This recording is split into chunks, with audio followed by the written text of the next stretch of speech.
안녕하세요. 종교의 인생 첫 번째 시간입니다. 저는 종교의 인생을 강의하게 된 담당 교수 김현수라고 합니다. 반갑습니다. 다들 코로나 때문에 고생이 많으세요.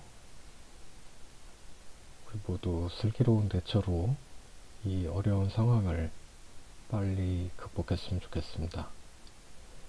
먼저 강좌 안내 교과목 해설부터 살펴보도록 할게요. 자, 교과목 해설에 대해서 이 강좌를 개설하신 분들께서는 이렇게 얘기를 하고 계세요. 제가 한번 읽어보겠습니다. 종교에서는 인생의 가치와 의미, 그리고 목적을 보여준다. 이 강좌는 사회의 불안 속에서 삶의 의미와 목적을 상실한 현대인에게 종교를 통해서 바람직한 삶의 태도와 가치, 그리고 목적을 재정립하는 데 취지를 둔다. 특히 삶에 있어 진정으로 소중한 것이 무엇인지를 숙고하게 함으로써 바른 인성교육에 기여할 것이다. 이러한 취지를 살리기 위하여 이 강좌는 종교란 무엇인가, 인생의 위기와 종교의 역할, 종교적 인간과 비종교적 인간, 그리고 인생의 궁극적 가치 등을 강의한다. 자, 이 내용을 이렇게 한번 읽어볼까요? 현대인은 종교를 통해서 바람직한 삶의 태도와 가치 및 죄송합니다. 다시 읽을게요. 현대인은 사회의 불안 속에서 삶의 의미와 목적을 상실했다. 종교는 인생의 가치와 의미 그리고 목적을 보여준다. 현대인과 종교가 결합이 되면 어떻게 돼요? 종교를 통해 바람직한 삶의 태도와 가치 및 목적을 재정립하는 데 도움을 얻을 수 있겠죠. 종교 말고도 사회 불안 속에서 삶의 의미, 목적을 상실한 현대인에게 이와 유사한 바람직한 삶의 태도나 가치, 그리고 목적 재정립에 도움을 주는 그런 학문들도 있을 것입니다. 철학이 그럴 수 있겠고, 또 윤리학이 그럴 수 있겠죠. 특히 철학도 종교와 유사하게 삶에서 진정으로 소중한 것이 무엇인지를 숙고하게 해줍니다.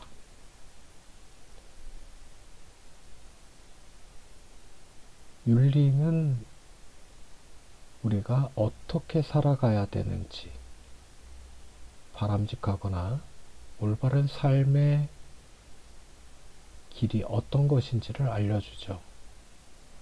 그런 점에서 다수의 차이는 있지만 비슷한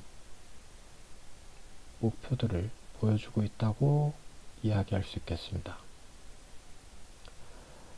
자, 이런 취지를 살리기 위하여 이 강좌는 종교란 무엇인가? 종교가 무엇인지 알 수 없는데 종교에서 이야기하는 바람직한 삶의 태도, 가치, 목적에 대해서 우리가 알 수는 없을 겁니다. 마찬가지로 삶의 위기와 종교의 역할, 그리고 종교를 가진 인간과 그렇지 못한 인간들이 어떤 차이를 보이는지, 그리고 인생의 궁극적 가치, 달리 말해 인생의 궁극적 목적이 무엇인지를 우리는 한 학기 동안 배울 예정입니다. 일반적으로 철학에서 목적이라는 개념을 목표라는 개념하고 구분을 해서 얘기를 해요. 우리가 여행을 갈 때 이번 여행의 목표는 만약에 뉴욕을 간다고 한다면 타임스퀘어 광장 내지는 브루클린 브릿지의 도보횡단, 이런 구체적인 내용을 가진 것들이 목표라고 할 수 있겠죠. 반면 목적은 꽤나 추상적입니다. 구체적이지 않죠. 그래서 구체적인 타임스퀘어 광장이나 브루클린 브릿지의 도보횡단과 같은 구체적 목표와 다르게 이번 여행의 목적은 관광이야, 쇼핑이야, 비즈니스야, 이와 같이 구분을 해요. 고대의 서양 철학자 아리스토텔레스가 인생의 목적에 대해서 얘기를 합니다. 우리가 가진 목적은 우리의 존재 의의를 가장 잘 발휘한 그 지점이 있다라고 아리스토텔레스는 얘기를 해요. 인간은 다른 존재들하고 다르게 이성을 가지고 있다라고 아리스토텔레스는 보았습니다. 리즌이라고 하죠.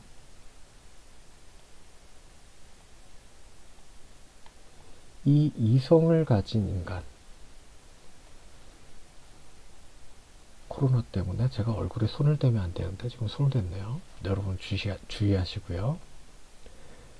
이성을 가진 인간은 그 이성을 가장 잘 발휘했을 때 인생의 최종적인 목적 혹은 궁극적인 목적에 도달할 수 있다라고 아리스토텔레스는 이야기를 했고요. 그 목적이 행복이라고 얘기를 했습니다.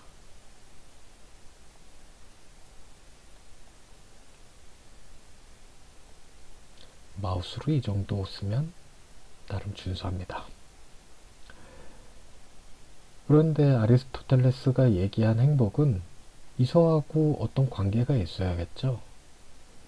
이성을 가장 잘 발휘해서 도달한 궁극적인 도달처, 즉 궁극적 목적인 행복은 이성이 최고로 잘 발휘된 상태이기 때문에 매우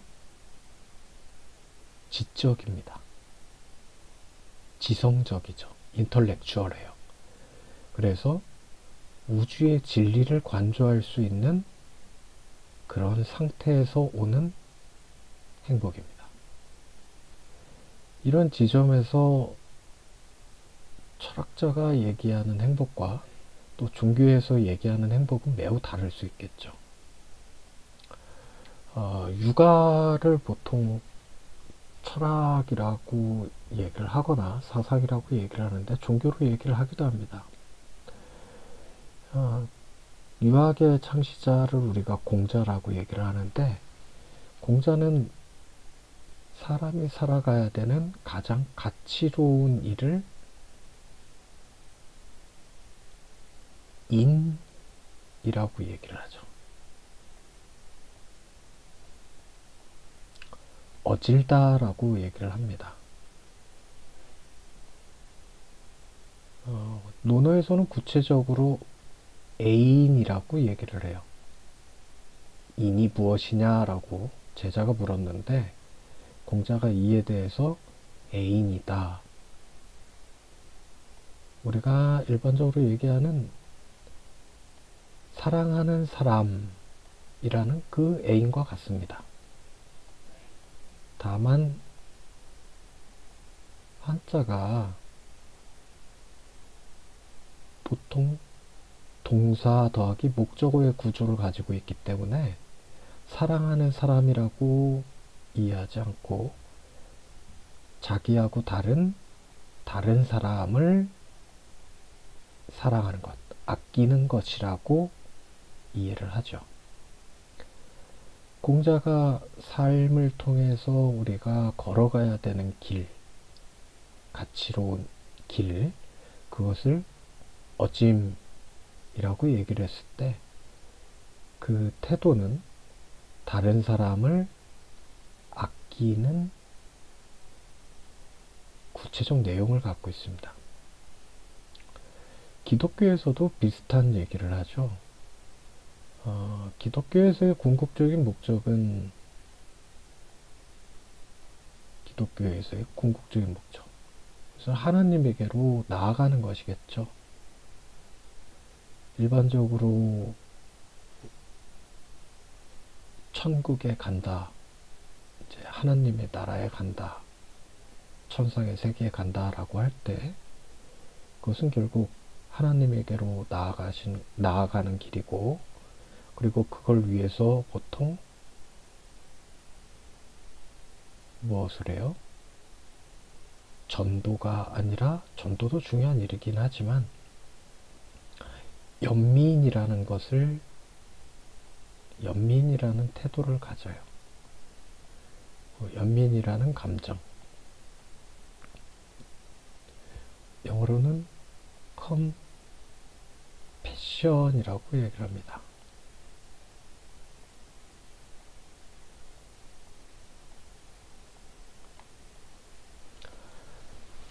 불교에서 얘기하는 자비하고도 비슷해요. 우리가 동정심을 갖는다. 다른 사람의 입장을 내 입장으로 공유하는 거죠. 입장 바꿔 생각해보는 역지사지의 태도하고 유사합니다. 내가 저 사람의 어려운 상황이라면 어땠을까? 그런 상황을 목도하게 되면 어떻게 돼요? 손을 내밀고 기꺼이 그들을 위해서 달려 뛰어갈 수 있는 태도입니다.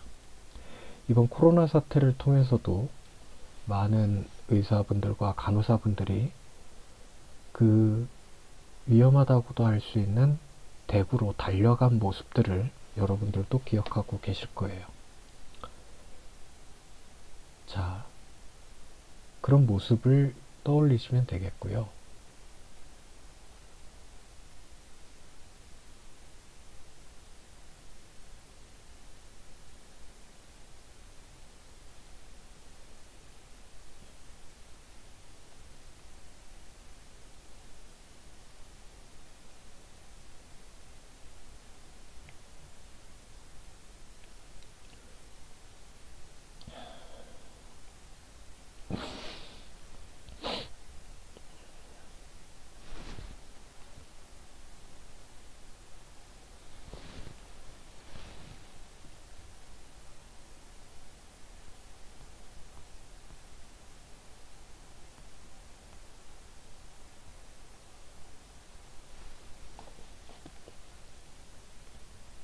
조사 결과입니다. 자, 강좌 안내는 이 정도로 간단하게 이야기를 하려고 해요. 안녕하세요. 종교와 인생 두 번째 시간입니다. 강좌 안내 자료가 원래 1시간 이상이 소요되는 내용이었는데 실제 촬영을 하고 보니 13분 정도밖에 안 돼요. 그래서 두 번째 강의 내용, 종교의 정의 그리고 종교의 의미에 대해서 이번 시간에 이어서 살펴보도록 하겠습니다. 학습 목표입니다. 종교의 정의에 대해 이해한다. 종교의 정의가 다양하게 있어요. 그 종교의 정의들에 대해서 다양한 이해를 살펴볼 거고요. 그 전에 종교라는 개념의 의미에 대해서 먼저 살펴보려고 합니다. 그리고 나서 종교의 정의들에 대해 살펴보고 끝으로 종교가 어떤 의미를 가지느냐에 대해서 살펴보도록 하겠습니다. 먼저 종교, 릴리전입니다. 종교라는 말은 우리말이고요. 원래 종교에 해당하는 표현은 영어에서 왔겠죠. 릴리전이라는 말인데 이것과 대비해서 이해를 하기 위해 한자로 된 종교라는 말에 대해서 먼저 살펴보려고 해요.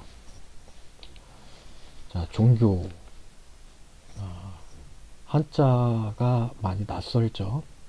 종이라는 글자는 종이라고 얘기를 합니다. 교라는 말은 가르칠 교죠. 학교라고 할 때 종이라는 말은 우리가 종묘사직이라는 말을 통해서도 알 수 있듯이 으뜸 내지는 근본이 된다라는 말이에요.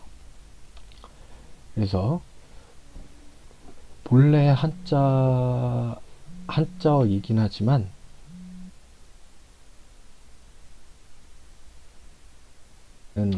산스크리트어는 시탄타라고 합니다. 이 시탄타라는 말은 얼티밋한 추루스, 즉 궁극적 진리를 의미를 합니다. 그리고 교, 가르침, 데사나라고 하는데요. 이것은 우리말 그대로 가르침이라는 의미를 뜻하고요. 그래서 종이라는 글자와 교라는 글자를 통해 이 시탄타 데사나라는 궁극적 진리에 대한 가르침을 중국 사람들이 종교라는 말을 통해 이해를 했다고 볼 수 있습니다. 19세기 말에 일본의 메이지 시대, 명치 시대에 서양의 릴리전의 번역어로 쓰이게 되면서 오늘날에는 불교, 기독교, 이슬람교, 유교, 도교 등의 개별 종교들을 아울러서 가리키는 유적인 개념으로 사용하게 됐죠. 자, 릴리전이라는 말이 원래 서양에서 시작되었다라고 얘기를 했었죠. 이 릴리전이라는 말은 라틴어 릴리지오에 그 어원을 두고 있어요. 앞부분 접두사는 다시 어게인이라는 의미를 가진 접두사이고요. 뒤에 리지오는 이제 리가레, 연계, 커넥션한다, 바인드한다, 묶다라는 뜻을 가지고 있습니다. 즉 다시 묶었다라는 말이겠죠. 글자 그대로는. 그럼 무엇과 무엇을 다시 묶었냐? 하나님과 사람을 다시 연결했다. 예수의 부활을 통해서 부활, 그리고 그 이전에 십자가에 박힌 대속이라는 행위죠. 대속, 대신해서 속죄했다. 그 행위를 통해서 떨어졌던 하나님과 사람의 사이가 다시 연결됐다. 그런 행위, 또 그러한 실천의 외경의 감정과 그것을 표현하는 의례, 예식 등의 행위를 의미하는 것이 서양의 릴리전이라는 개념이 가지고 있는 의미입니다. 고대 유럽에서는 기독교권의 성립과 함께 교의, 의례의 체계를 갖춘 종교 집단을 가리키는 개념이 되었고, 중세에는 비세속적인 수도원 생활까지도 이 개념으로 지칭하게 되었습니다. 자, 다음으로 종교의 세 요소에 대해서 살펴보겠습니다. 첫 번째, 교의. 우리가 일반적으로 도그마라고 하죠. 신비한 대상. 특히나 교주하고 관련이 많이 되는데요.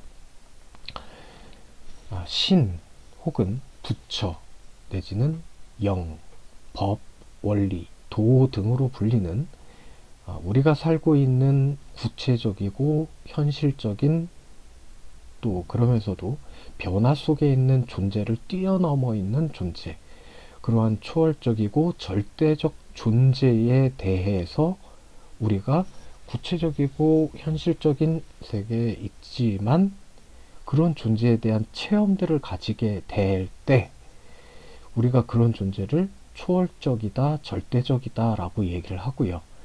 그러한 체험의 대상이 되는 존재들을 우리가 종교의 교주 내지는 종교의 어떤 도그마로 삼는다라고 얘기를 해요. 두 번째, 교단입니다. 종교는 이 종교의 대상이 되는, 이른바 믿음, 신심의 대상이 되는 도그마뿐만 아니라 종교적 조직이 있어야 되죠. 교단은 종교 경험을 코어, 핵심으로 해서 그러한 경험을 공유하고 또 공유하고자 하는 사람들이 이른바 교도 내지는 신도들이 모여서 종교적 공동체를 형성한 것을 지칭을 합니다.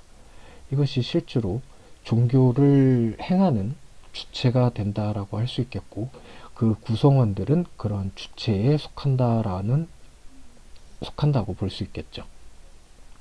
세 번째로 교리, 의례가 있습니다. 종교의 대상이 있고 또 그 종교의 대상을 믿음으로 믿는 또 종교의 주체들, 교단이라고 하는 종교 공동체가 있고, 그들이 가지고 있는 믿음의 체계 내지는 그 믿음의 실천, 구체적인 실천 내용들, 이것을 우리가 일반적으로 교리라고 하죠. 종교 경험에 도달하기 위한 혹은 절대 경험을 서술하기 위한 교리적 이론적 체계 및 기도, 예배, 수양 등 앞서 얘기했던 초월적 절대적 존재와 같은 궁극적 실제와 만나거나 하나가 되기 위한 그런 실천 체계를 우리가 종교행위 또는 교리라고 얘기를 합니다. 자, 다음으로 종교의 정의에 대해서 살펴보고자 합니다. 종교의 정의는 일반적으로 이와 같이 얘기를 해요. 인간이나 자연의 힘을 초월하는 존재에 대한 경험에 기반을 둔 교의, 의례, 시설, 조직을 갖춘 사회 집단이다. 즉 종교적 공동체를 비롯 종교적 공동체를 아우르는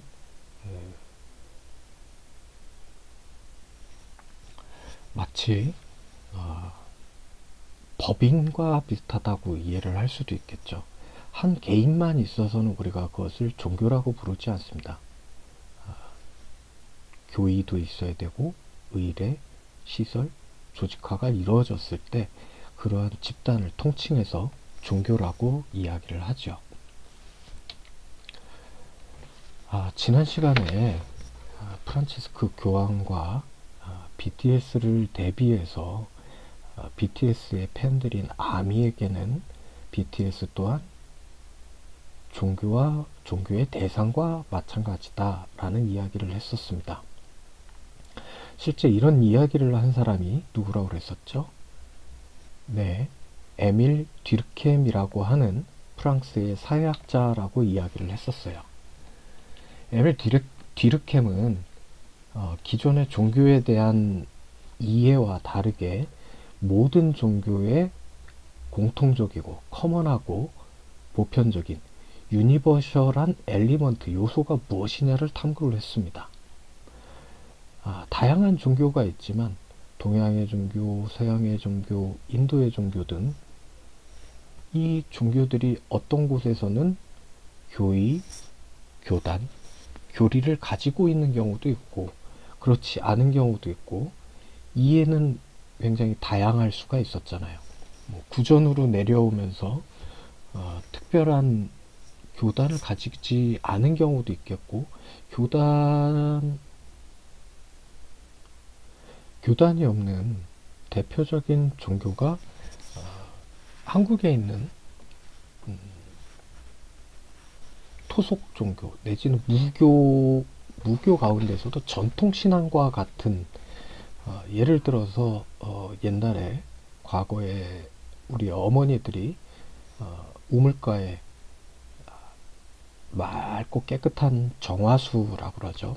깨끗한 물을 사발에 받아서 장독대에 올려놓고 하늘을 향해서 하느님, 하늘이시여 우리 남편과 아이들이 건강하게 해주시옵소서, 이런 내용을 빌고 했던 것들은 실제로 종교적인 면모를 가지고 있지만 특별한 교단이라고 하는 것이 종교 조직이 따로 있지는 않았습니다. 그래서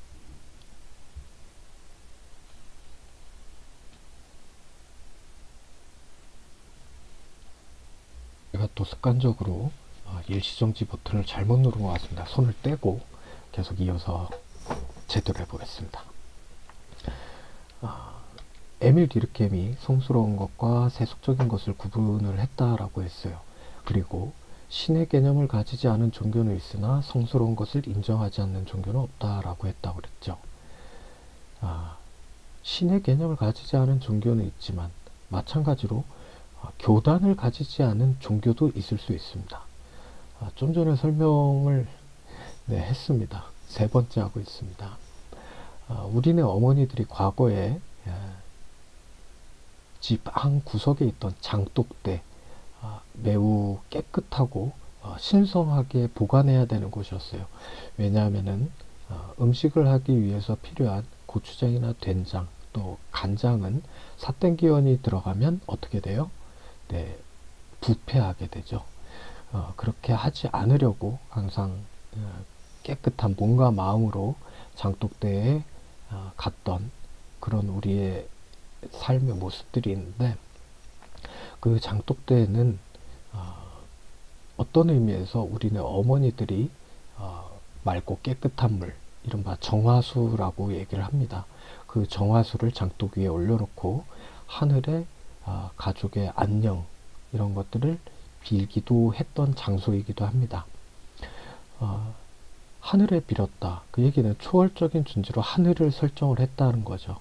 그리고 맑고 깨끗한 물을 받고 또 그것을 조심해서 보관하고 또 그렇게 빌기 위해서 몸과 마음을 정갈히 했던 이런 구체적인 행위, 의례들이 있기 때문에 종교의 세 요소 가운데 교의, 교단, 교리 가운데 교의와 교린이 있다고 볼 수 있죠. 그렇지만 그런 어머니들이 전통 신앙을 종교로 삼아서 교단이라는 조직을 형성한 적은 없습니다.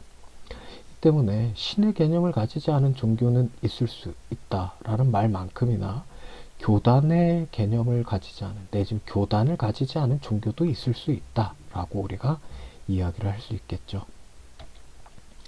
디르켐은 다음과 같이 종교의 정의를 내리고 있습니다. 종교는 성스러운 것들, 즉 따로 보관되고 함부로 가까이 다가갈 수 없는 금지된 것들에 대한 믿음과 관행의 통일된 체계이다.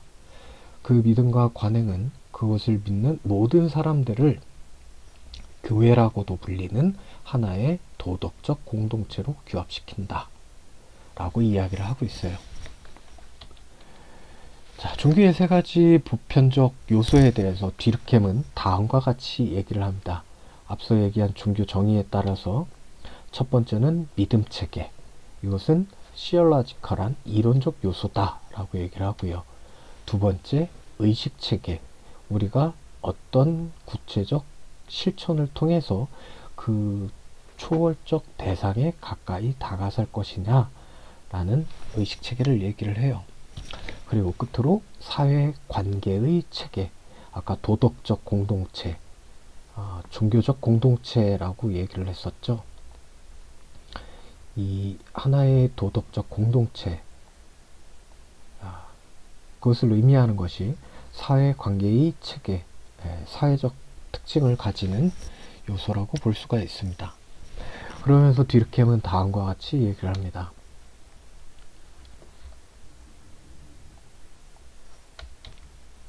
문명세계일수록 믿음의 체계가 견고하고 미개한 사회일수록 오히려 의식체계나 사회적 관계와 같은 체계가 강조된다.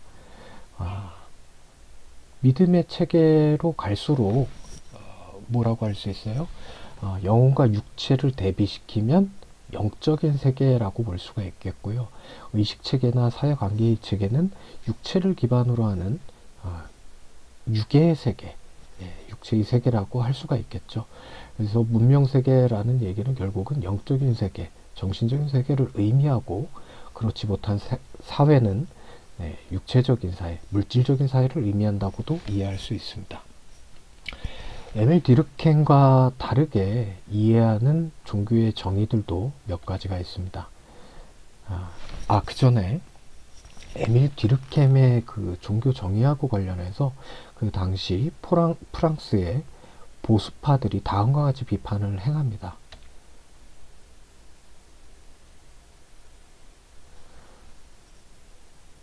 에밀 뒤르켐이 위와 같은 주장을 한 시기가 제1차 세계대전 발발 즈음이에요. 그래서 그러한 주장을 했을 때 그 당시 소르본 대학교, 에밀 뒤르켐이 있었던 소르본 대학교가 독일 학풍의 위세에 부당하게 좌우되고 있다고 비난을 합니다. 프랑스 보수파들은 뒤르켐이 뭐든지 체계화하려는 독일인들의 욕구에 영향을 받아서 사회 자체를 숭배 대상으로 초월적인 존재, 하나님과 같은 존재뿐만이 아니라 사회와 같이 숭배의 대상으로 삼을 수 없는 것들을 숭배의 대상으로 만들어 버렸다. 달리 얘기해서 사회학을 마치 종교학 내지는 종교처럼 믿음의 체계로 만들어 버렸다라고 비판을 하고 있습니다.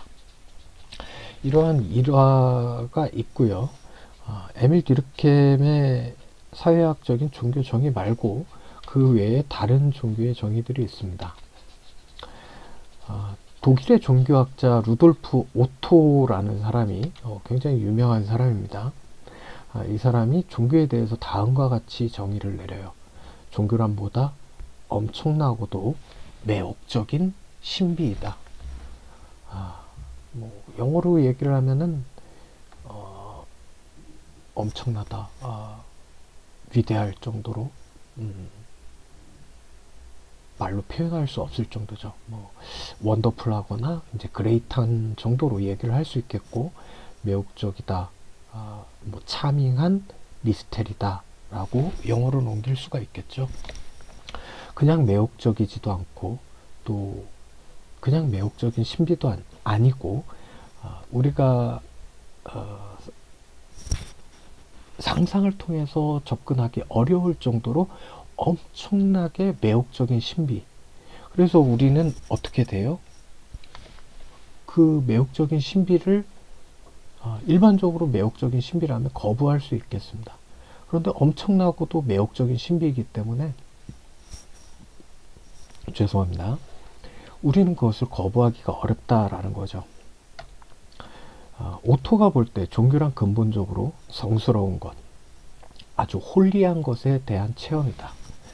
성스럽다라는 말은 앞서 얘기했던 세속적인 것과 대비가 되는 것이죠. 너무나 고결하고 고귀해서 함부로 접근하기 어려운 다른 의미로 타부시 되는 것, 이것이 종교의 근본을 형성하고 있다. 또 그것을 체험을 통해서 우리는 가까이 할 수 있다라고 오토는 이야기합니다.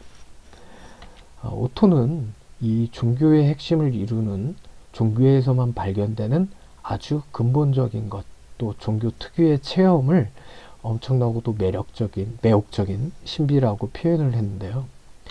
이 신비는 미스테리하다라는 말은 우리가 가지고 있는 지적 능력, 즉 이성을 통해서 이해하거나 헤아릴 수 없는 저 너머에 있는 어떤 것이죠. 그것을 독일어로는 이제 절대적인 타자성이다라고 얘기를 합니다. 이제 타인과 같은 타자, 그런 것들을 우리가 어떻게든 가까이 다가갈 수 있어요. 근데 절대적인 타자성을 가지고 있다라는 얘기는 우리가 이성을 통해서 함부로 가까이 다가갈 수 없는 그 이성의 영역 너머에 있는 것이라고 이해를 할 수가 있겠죠. 또 엄청나다라는 얘기는 그 앞에서 우리도 모르게 갖게 되는 두려움, 떨림, 압도적인 힘이나 에너지가 있기 때문에 우리가 자연스럽게 경외의 감정, 두려움의 감정, 공경의 감정을 가지게 된다라는 말을 의미합니다. 끝으로 매혹적이다라는 얘기는 이성으로 이해할 수 없으니까 어떤 의미에서는 마치 성경에 등장하는 욥기의 일화처럼, 욥기의 내용처럼 사탄이라는 존재, 이런 존재는 이성적으로 이해할 수 없죠. 또 그 사탄이 자신한테 행했던 일들은 이성적으로 이해할 수가 없어요. 그렇지만 절대로 그 사탄의 유혹에 이끌리게 되지는 않습니다. 그러나 반면에 종교는 매혹적이어서 우리가 거부의 몸짓을 가진다 하더라도 어떻게든 결과적으로 이끌릴 수밖에 없다라고 오토는 이야기하는 겁니다. 오토의 이러한 종교 정의는 이전의 종교를 초자연적 실체를 숭배하거나 믿는 일종의 신념체계 내지 도덕체계로 보던 매우 지적인 입장 또는 도덕주의적 정의를 넘어선 것이라고 볼 수가 있습니다. 그 얘기는 뭐예요? 종교의 본질을 이야기하면서 해당 종교의 이론적, 교리적 측면을 강조하지 않았다라는 얘기죠. 또한 종교를 절대 의존의 감정이라고 본 슐라이어 마어의 이론을 수용하면서도 종교에서 주지주의적이지 않은 태도, 즉 감정주의적 태도, 주의주의적이라고 보통 얘기를 하는데 주지주의하고 대비해서 과거에 일본 학자들이 만들어 놓은 개념이기 때문에 잘 쓰지는 않습니다. 지적인 측면보다는 몸을 통해서 일어났고 또 그것을 확인하게 되는 체험적인 측면, 또 그것을 감정적인 측면으로 연결시켜서 이해했다고 볼 수 있겠죠. 그 외에 또 다양한 종교의 정의들이 있습니다. 지난 시간에 얘기했던 종교는 인생의 궁극적인 목적, 이것을 내지는 궁극적인 가치를 찾는 것이다 라고 얘기를 했는데, 이와 유사하게 얼티밋한 콘선, 궁극적인 관심으로 종교의 정의를 내린 사람이 있습니다. 20세기 최고의 신학자 중 하나로 평가되는 폴 틸리가 있습니다. 이 사람은 우리의 궁극적 관심을 사로잡고 있는 것이 우리 개개인에게 종교가 된다라고 얘기를 해요. 그런데 궁극적인 관심은 사람마다 다를 수가 있어요. 지난 시간에 얘기했던 관심과 궁극적인 관심의 차이는 지금 상기하실 필요가 있겠죠. 우리가 관심을 가지고 있는 대상들이 여러 가지가 있을 수 있습니다. 근데 그럼에도 불구하고 더 이상 그것을 넘어설 수 없는 궁극적인 관심, 자본주의 사회라고 얘기를 하면 자본과 같은 재화가 궁극적인 관심이 될 수도 있겠고, 아리스토텔레스가 얘기했듯이 행복, 이것이 궁극적인 관심이 될 수도 있겠고요. 어떤 경우에는 신이 궁극적인 관심이 될 수도 있겠죠. 이 궁극적 관심의 대상을 폴 틸리는 세 가지로 나누고 있습니다. 첫 번째는 가종교, 종교하고 비슷하지만 가짜인 종교다라고 얘기를 하고 있어요. 그래서 그것에 해당하는 궁극적인 개인들의 관심의 대상을 재물이나 권세, 성, 명예와 같은 궁극적인 것에 미치지 못하는 준준 궁극적인 것이다 라고 가장 하위에 위치를 시키고 있고요. 사종교, 사종교는 유사하다라는 얘기죠. 종교하고 유사하기 때문에 종교에 가까이 가긴 했어요. 가종교에 비하면 더 가까이 가긴 했는데 여전히 종교에는 미치지 못하는 것입니다. 그래서 이것을 정치 이념, 이른바 이데올로기라고 하죠. 또 사상체계, 교리 등 준궁극적인 것이라고 구분을 합니다. 교리는 종교의 한 요소인데 왜 준궁극적이냐? 우리가 일반적으로 그런 얘기를 해요. 중국의 철학자 장자 같은 사람, 내지는 그 이후에 왕필이라는 위진 시기의 철학자가 그런 얘기를 하죠. 득, 의, 망, 언이라고 얘기를 하는데, 진리를 얻으면 말을 잇는다라고 얘기를 합니다. 같은 맥락에서 득, 망, 전이라고 얘기를 하게 돼요. 물고기를 잡는데 물고기를 잡는 통발, 물고기를 잡고 나면 그 통발에 대해서는 잇는다라는 얘기죠. 교리도 마찬가지 맥락입니다. 득의 망언이라고 얘기했던 것처럼 진리 내지는 교의, 도그마가 되는 그 초월적인 대상하고 하나가 됐다면, 내지는 그 존재를 체험을 했다면, 그 대상의 초월적인 존재에 이르기 위해서 필요했던 교리는 이미 잊어도 되는 하위의 것이 된다는 것이죠. 뭐 이런 것들이 가장 궁극적인 것이 될 수 없다라고 폴 틸리는 구분을 하고 있고요. 그래서 폴 틸리가 볼 때는 종교 자체만 진정으로 궁극적인 것, 그리고 종교의 궁극적인 관심이 될 수 있다라고 보고 있습니다. 폴 틸리 말고도 한스 콩과 같은 학자는 이런 얘기를 하기도 합니다. 하나의 종교만 아는 사람은 아무 종교도 모르는 것이다.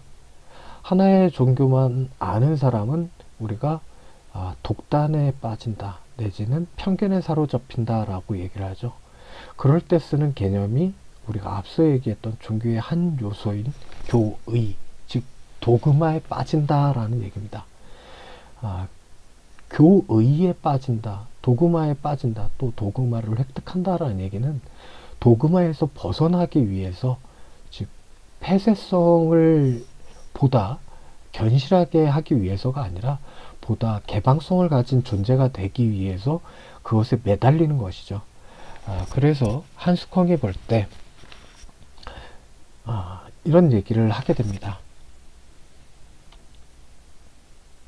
이 얘기는 한스콩이 아니라 막스 밀러가 했고요. 죄송합니다.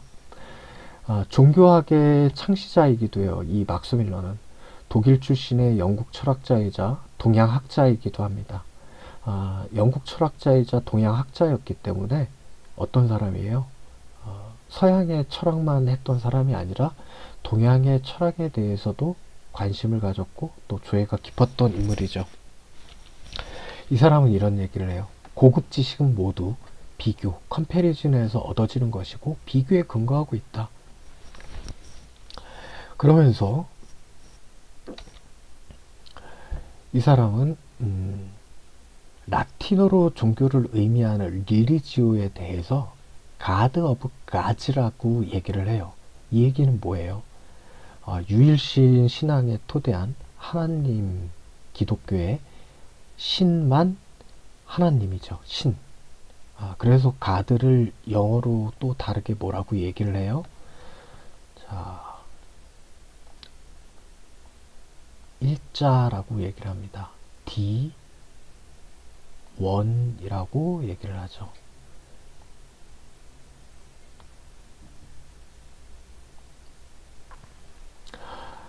그런데 막스 밀러는 비교 종교학을 통해서 이 서양의 하나님, 기독교의 하나님만 유일한 신이라고 보는 태도를 부정을 한 것입니다. 물론 이러한 태도는 이 사람이 종교 학자이기 때문에, 종교인이라기보다는 종교학자였기 때문에 가능한 태도였다라고 볼 수도 있겠습니다.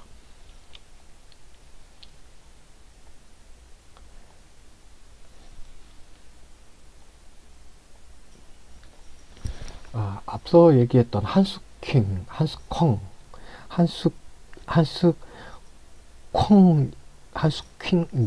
한스콩이라고 얘기를 합니다. 이 사람은 종교 간의 대화 없이 종교 간의 평화가 있을 수 없고 종교 간의 평화 없이 세계 평화가 있을 수 없다라는 얘기를 해요. 실제 9.11 테러를 비롯해서 지금도 많은 세계에 존재하는 테러들이 이 종교 간의 불화, 그리고 다른 종교를 인정하지 않는, 다른 민족의 종교를 인정하지 않는 그런 태도 때문에 일어나고 있죠. 그래서 한스킨이 볼 때 우리는 종교 간의 대화를 행해야 되는 막중한 임무를 가지고 있습니다. 종교 간의 대화를 하려면 어떻게 해야 돼요? 다양한 종교에 대해서 알고 또 이해하고 그것을 수용할 줄 알아야 됩니다. 한스킹은 스위스의 로마 가톨릭교회 사제였습니다. 그럼에도 불구하고 그런과 동시에 이 사람은 굉장히 유명한 기독교 신학자였죠. 그럼에도 불구하고 이런 이야기를 했다는 것은 특히나 배타성을 의식적이든 또 무의식적이든 가지고 있는 오늘날 종교인들에게 시사하는 바가 적지 않다고 할 수 있겠습니다. 종교 개념에 대한 이해, 그리고 또 종교의 정의, 또 종교의 다양한 의미에 대한 이야기는 이것으로 마치도록 하겠습니다. 고생하셨습니다.